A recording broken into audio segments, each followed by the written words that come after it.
All right, good evening, ladies and gentlemen. I'm Lieutenant Stephen Rogers with Tricia Flanagan here on Campaign for America.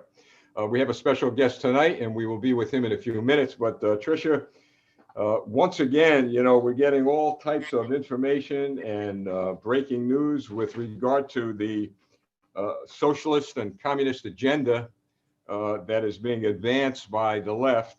And now we have one of the newest squad members are calling for dramatic reductions in police presence in poor communities of all communities.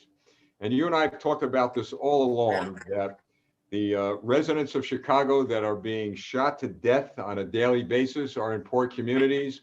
The ones being beaten and assaulted on the streets of Philadelphia and New York are from poor communities. And they're not being assaulted and killed and beaten by cops. They're being assaulted and beaten and killed primarily by gang members, because the socialist policies of those cities have enabled these gang members to rule the streets and now rule cities. I mean, what in the world is going on with these Democrats? It's as backward as it gets, isn't it? And whatever big city we look at, whether it be Chicago or Atlanta or New York City, under this failing Democrat leadership, look, crime rates are up. Violent crimes are spiking. Murders are at their all-time peaks. You have to go back decades to see anything even remotely like this. And it's the Democrat example, again, of they say that they want to provide and protect these particular communities, and they're doing nothing but, in fact, they're making them more vulnerable than ever. And the worst tragedy of this is that it's children who are being most affected. And, the Democrats' own Keisha Lance Bottoms, the mayor of Atlanta, said not too long ago, was teary and choked up, saying these are babies. These are babies that are being harmed. But the Democrats don't care. They stick to their narrative, and they put their very own people that they claim to be fighting for it, they put them in jeopardy instead. Now, today I was on a briefing, and yesterday on another briefing with the president's campaign teams, if you will. And they've asked us to share something very, very important, critically important to those of you out there who are Republicans, for those of you out there who are even Democrat conservatives. This is extremely important.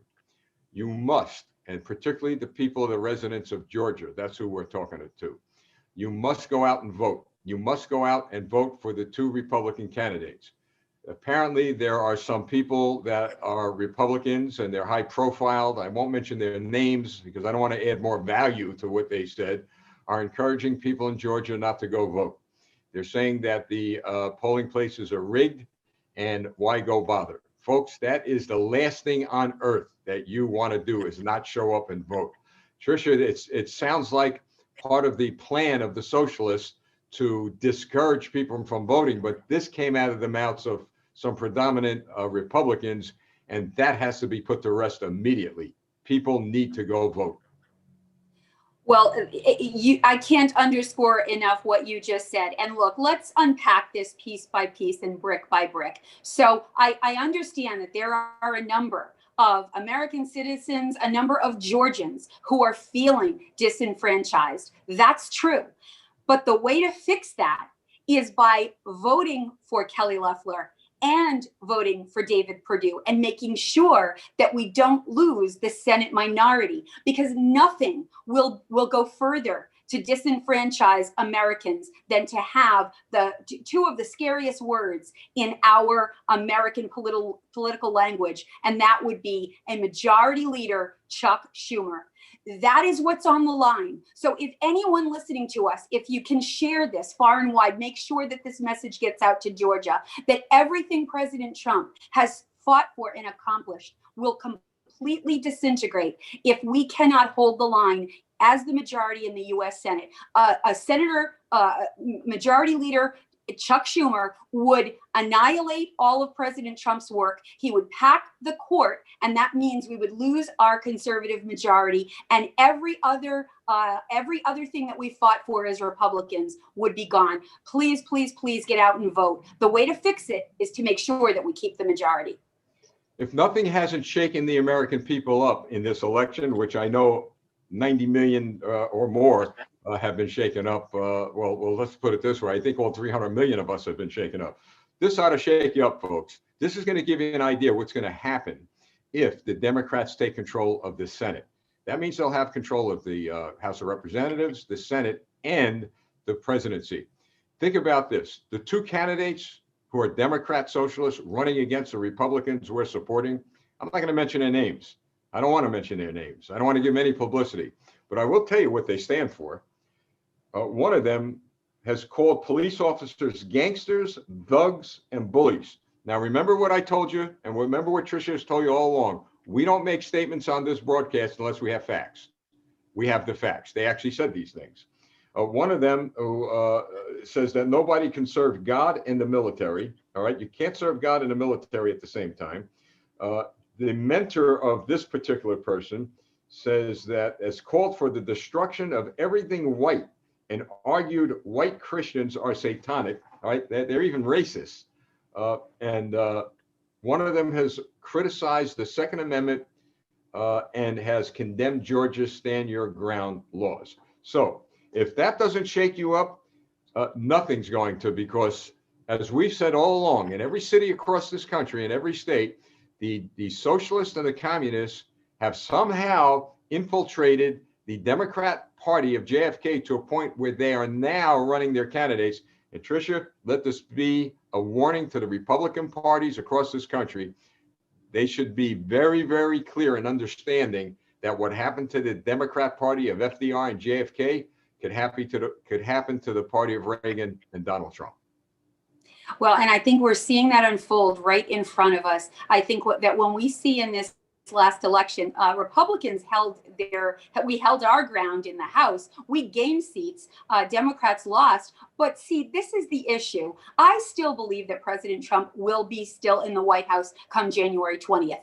But I'm taking that as a separate issue. I'm still focusing on the Senate and on that potential majority leadership change. That is something that we don't want to hand to our President Trump. I believe he's going to be there. But let's delve even further. It's exactly like you said. The seeds are being sown, and that Democrat Party schism is getting wider and wider and fiercer and fiercer. Even Nancy Pelosi in the U.S. House of Representatives is kowtowing to that extreme agenda. We need to take this opportunity to reach out and connect with those moderate Democrats. You know, the Tip O'Neills, I get it, are gone. That beautiful relationship that President Reagan had with then Speaker Tip O'Neill, it may not be completely attainable again, but if we sacrifice all of what we've worked for and give it to them, give the extreme agenda more ground, that's not going to serve America's agenda in any way, shape, or form.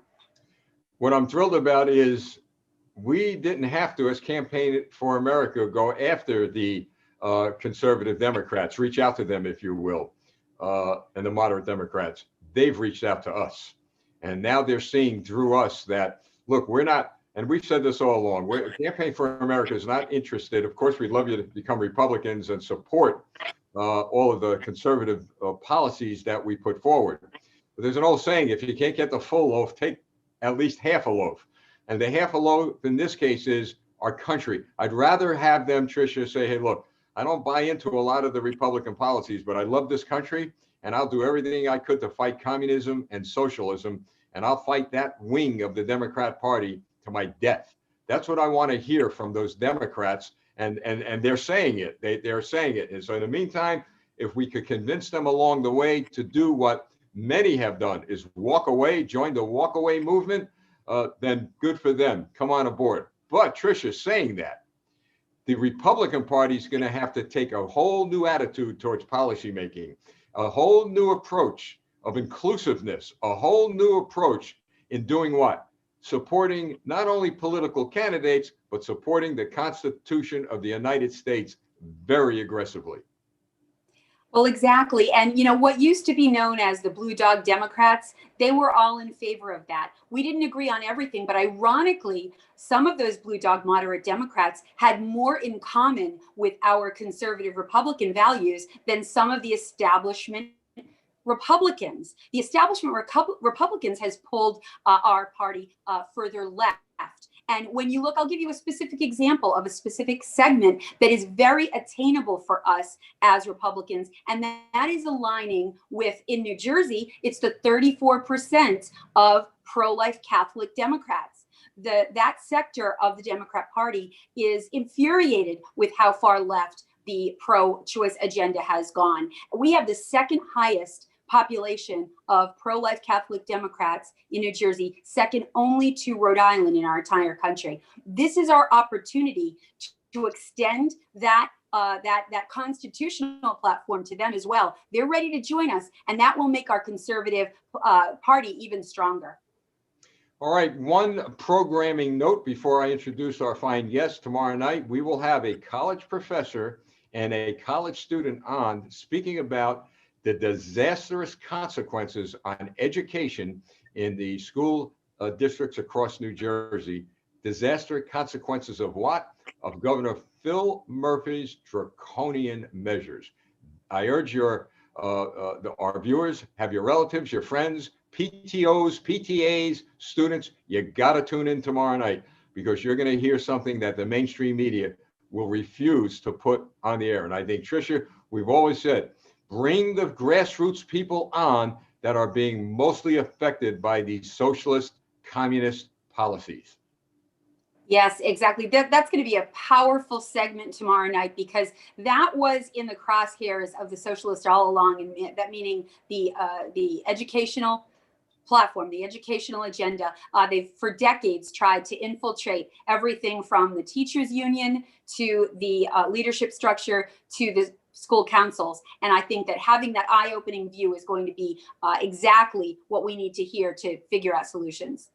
And speaking of grassroots Americans, grassroots American patriots who are standing up, speaking out, and putting their hand to the plow, we have a very special guest. His name is Dr. Yael Wishnick. He's president of United Republicans, Green Valley and Sarita, Arizona.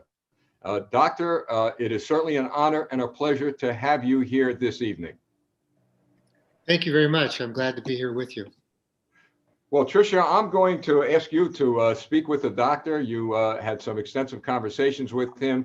And so if you could kind of lead this part of the segment, I think it'll be a lot better. Oh, sure. I'm glad to. And I think Dr. Wishnick and I have become fast friends on this GOP front, and we're aligned in a lot of our visions about how we need to make sure that, number one, the GOP remains a constitutional conservative entity. But the way we originally connected was you are part of the delegates that are going to try to pressure the state legislature in Arizona to make sure that they choose the electors who will go to be certified on December 14th. The constitutional framework of our country not only allows that, but really obligates those state legislators to act to make sure that, given the fraud that has occurred nationwide, that's coming out now, evidence by the hour, there's really a mandate, isn't there, Dr. Wishnick, to make sure that we not only certify the electors according to the Constitution, but that we make sure that the will of the people is truly preserved. Yeah, that's the essence of where we're going. Bottom line is that if we allow this election fraud to continue, you might as well kiss federalism goodbye. The states pretty much have given up their authority and their responsibility in representing the public and their constituency. For us, what we're trying to do right now is get a number of legislators to certify that they support the Trump electoral ticket, and that's our goal at this point, to have electors supported by, even if it's 10, because our view right now is we need to at least demonstrate that Republicans in Arizona and certainly around the country, and those states in particular where there's disputes, do not agree with what's going on, so that we can at least create enough controversy around this to get the attention of the media in our local area, at least, and to begin moving in that direction. The other thing is, it's become so clear in the states, and particularly Arizona, when we listened to Rudy Giuliani and others on Monday of this week. The evidence is so powerful that to ignore it at this point is really to defy common sense. And, you know, most of us realize that know anything about our country, our political, economic, social culture. It hangs by a thread in many respects.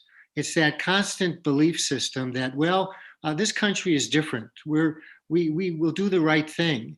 And at this point, it's very clear right now that I believe, at least in Arizona, I think around the country, a growing number of Americans are believing otherwise, that in fact, their elected officials are doing the wrong thing. And that is very dangerous, not just because of all the things that both of you clearly described a few moments ago, if the Democrats get the Senate, but we're talking about basic belief systems that are going to be shattered. And so what we're doing is we're starting in southern Arizona, which is a completely Democratic stronghold, but we're building from there.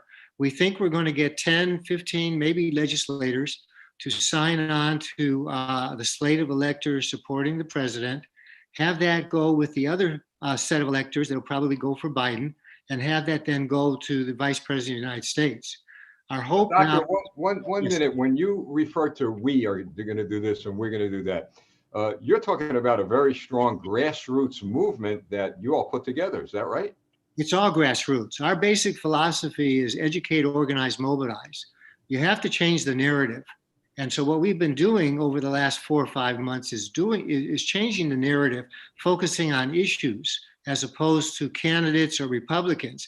Unfortunately, we thought the president was going to win. We're just going to continue our work, have a nice Christmas and Hanukkah, and move on. So what we're doing now is we are organizing at this level, but mobilizing. And here's the big key that I think is the distinction between the Republicans and the Democrats. The Democrats mobilize. We all know that. They move, they organize through the schools, through the churches, every place around. Republicans don't do that. That's what we're doing. And we believe that at this point, when we say to folks, look, we're not just talk, we're action. We're seeing a lot of traction and a lot of interest because the basic thing is hope. Right now, the biggest obstacle that we have is people believing they can do anything. And we are starting to give people hope in the sense that you can do something. Some of our legislators who are, you know, they talk the good line, but they don't walk it. We're starting to see them get a little pressured because what we're trying to do now is get leverage. That's the whole goal here, is get leverage on them. And we're also exposing, as you can well see, and it's not unique to Arizona, people like Governor Ducey that are so transparent in their disloyalty to the Constitution, the oath they took. So that's what we are right now in Arizona, and we hope to spread it across the country. Doctor, a couple of points. One is when I've been on the air, I've been on the air a lot this weekend, the darn mainstream media hosts continue to hammer away with the Democrats that the president is committing a tremendous disservice to the country, disrupting the process, etc. And look, I've countered by saying, if anything, it's a great service to the country. Look, we want to know if this election was rigged, if it was illegitimate, if there was foreign or domestic interference. So my point is that all of us need to, and you're doing it. And by the way, the other point I want to make, and I'm going to ask Tricia to weigh in on this also. Tricia, we've been saying all along that there are people all over the country doing what Campaign for America is doing.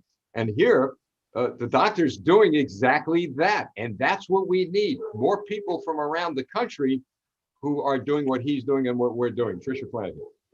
Oh, exactly. And this is how we will become unstoppable, because we not only have the strength of our voices, but united now we have a larger and larger, grassroots initiative that will put that kind of pressure that you just talked about, Dr. Wishnick. And I think that we're seeing, when you talked about hope, I pick up on that word because hope needs to be realized, right? And I think that when we look at just what happened, I think it was today that Governor Ducey was served with a lawsuit that is going to put further pressure on him to decertify the election results that were clearly fraudulent.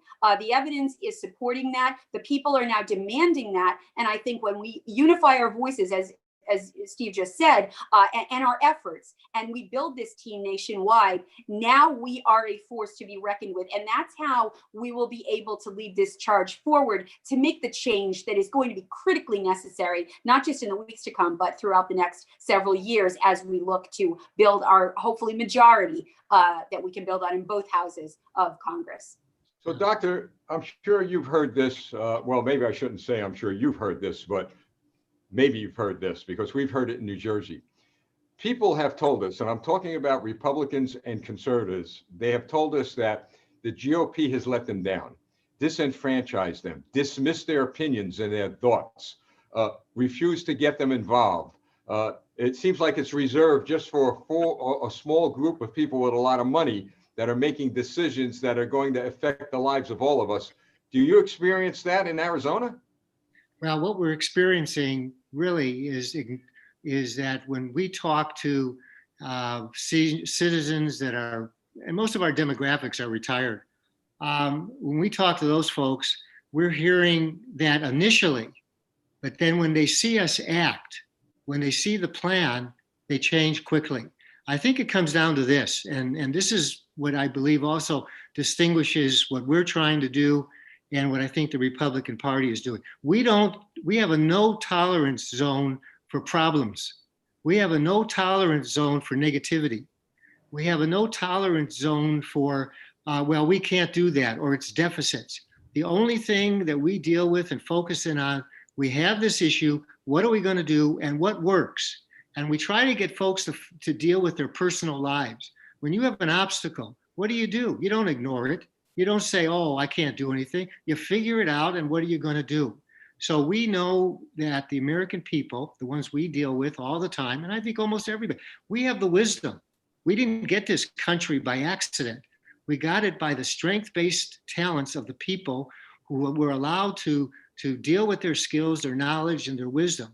We're bringing everybody in like that. The Republican Party and the Democrats, the one thing they have in common is, well, we're here to fix your problems, no matter what it is. The Republicans come at it from one way, the Democrat, we don't do that. What we basically say is, look, this is going to be solved, and we're not going to quit. If we don't quit, we don't lose. That's the bottom line. That's our mantra. The other thing we talk about, and people understand this, is we use all the strategies and the tactics of the left for the right reasons. And that means everything is on the table. And I think that what people need to understand about the Republican Party is that, and it gets to your question now, is that the people deserve the party they have, and the party deserves the people that are members.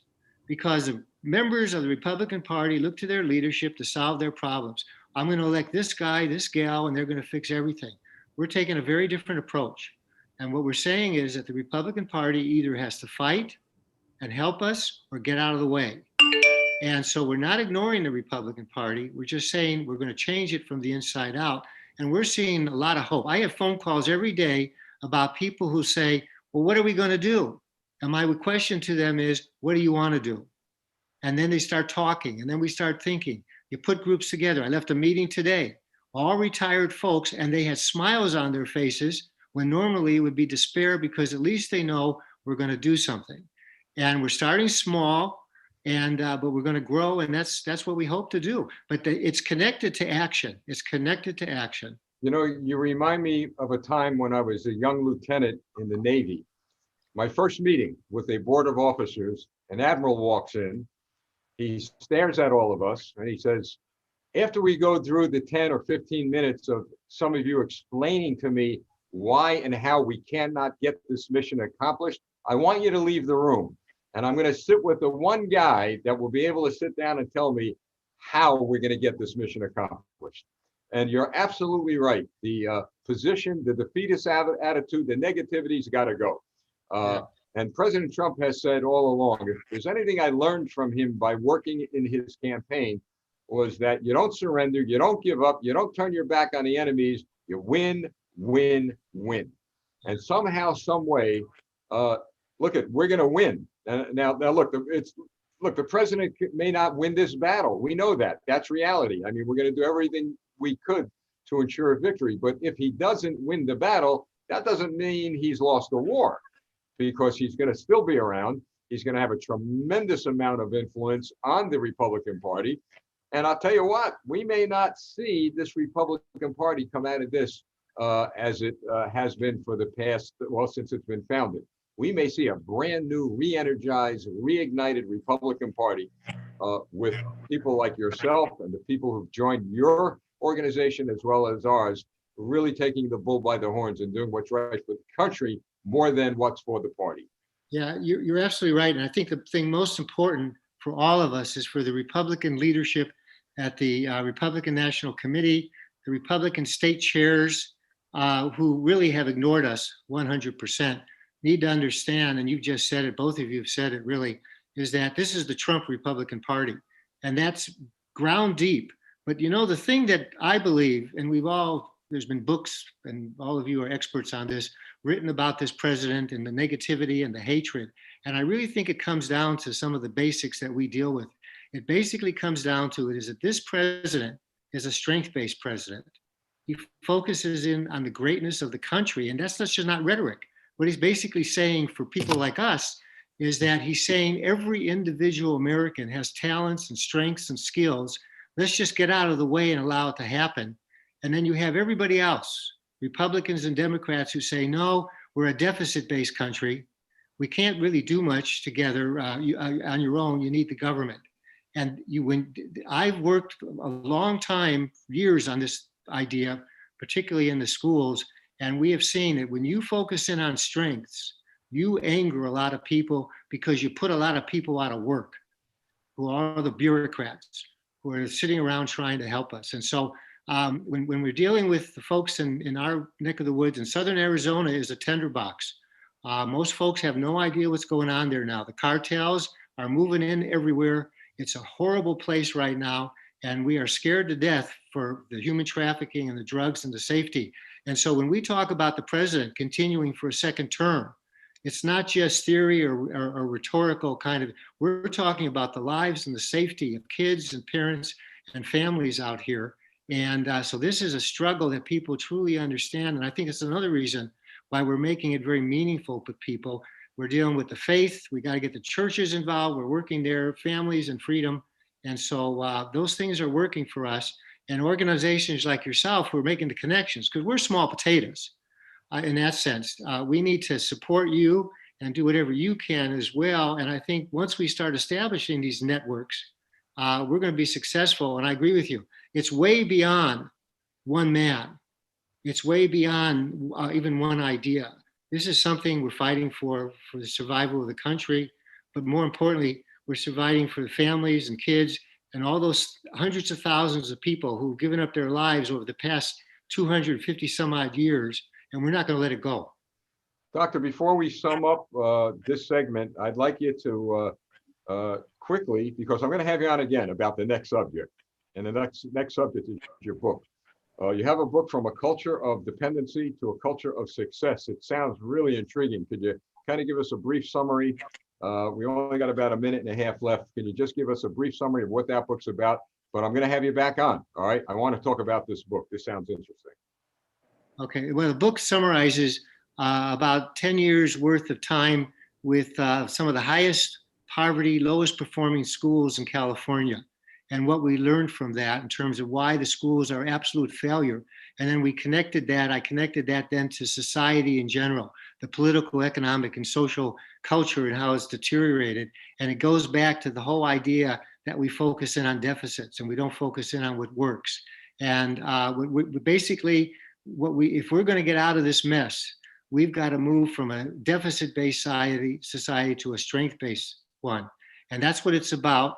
But it's the sum and substance of it is it's connected directly to the founders, because our founders were strength-based thinkers. Just think about it. You wouldn't have gotten into that covered wagon and taken your wife and kids and husband and all this and crossed the country if you were deficit thinkers. You'd say, well, wait a minute, where's the restroom? The bottom line is what we face right now is nothing compared to what our political and historical ancestors have faced. So that's what it's about, moving from a dependency state to a state of success, which I believe we were founded on, and we just have to go back to it. Tricia, before we end the segment, any last words for the doctor, because we're going to have him back. Well, yeah, we've just opened this right up, right? I can't wait to hear more as well. And what I love about this is it sounds like a Joshua 1:9 strategy and philosophy. Be of good courage and be of strength. And we have to start leading through strength. That's what President Trump has done at the executive level, led our country back to that position. And if we line up at the grassroots, everything from, bringing our party back to that exact point, I think that, that's how we will win. Dr. Wishnick, thank you so much for joining us this evening. We're definitely going to have you back. You're a blessing to this country, and we're going to be in touch with you real soon. Thank you very much. God bless. God bless you.